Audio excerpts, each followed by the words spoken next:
தமிழகத்துல அடுத்து ஆட்சி அமைக்க போறது மக்கள் நல கூட்டணியும் தேசிய முற்போக்கு திராவிடர் கழகமும் தான் அடிச்சு சொல்றாங்க பிரேமலதா. சமீபத்துல அவங்க பேசினதுல இருந்து ஒரு பகுதியை இப்ப கேட்கலாம். தனி அப்படின்னு சொல்றாங்களே அப்படின்னு இது வேற ஒரு ட்விஸ்ட். அண்ணன் வைகோ தான் தெளிவா சொல்லியிருக்காருல, இன்னைக்கு ஒரு வில்லேஜ்ல நம்ம போய் சொல்லும்போது விஜயகாந்த் தண்ணினா எல்லாருக்கும் ஈஸியா புரியும், அதனால இன்னைக்கு அவர் முதல்வர் வேட்பாளர் அப்படின்றதுனால விஜயகாந்த் அணி என்று அவரே சொன்னார். இதுல என்ன உங்களுக்கு என்ன கஷ்டம்? கூட்டணியில் இருக்கிற தலைவர்களுக்கும் தொண்டர்களுக்குமே எதுவுமே பிரச்சனை இல்லையா? பத்திரிகையாளர்களுக்கு அதுல என்ன பிரச்சனை என்று எனக்கு தெரியவில்லை. அதனால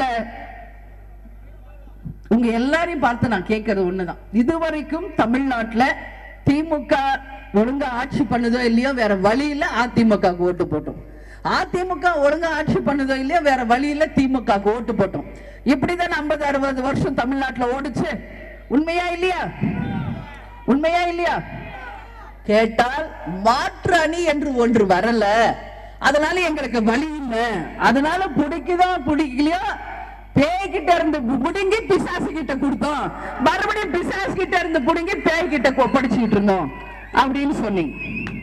உங்க எல்லாருக்கும் அந்த பிரச்சனைக்கு முற்றுப்புள்ளி வைக்கிறதுக்கு தான் இன்னைக்கு லஞ்சம் ஊழலுக்கு அப்பாற்பட்டு 5 பாண்டவர்கள் நல்லவர்களாக ஒன்று சேர்ந்து தேசிய முற்போக்கு திராவிட கழகம் மக்கள் நல கூட்டணி அமைச்சிருக்கு. இனி மக்களுக்கு குறைபட தேவையில்லை. இந்த ஆட்சி செய்த திமுக அதிமுகவை தமிழ்நாட்டை விட்டு அகற்ற வேண்டிய நேரம் தமிழகத்துல வந்துருச்சு. அதனால அம்மாக்கு ஓட்டு போட்டாச்சு, ஐயாக்கு ஓட்டு போட்டாச்சு, உங்க அண்ணனுக்கு வாய்ப்பை தாருங்கள், கேப்டனை வெற்றி பெற செய்யுங்கள். அதன் மூலம் தமிழக அரசியலில் நாம திருப்பு முனையை நிச்சயமாக நம்மால உருவாக்க முடியும்.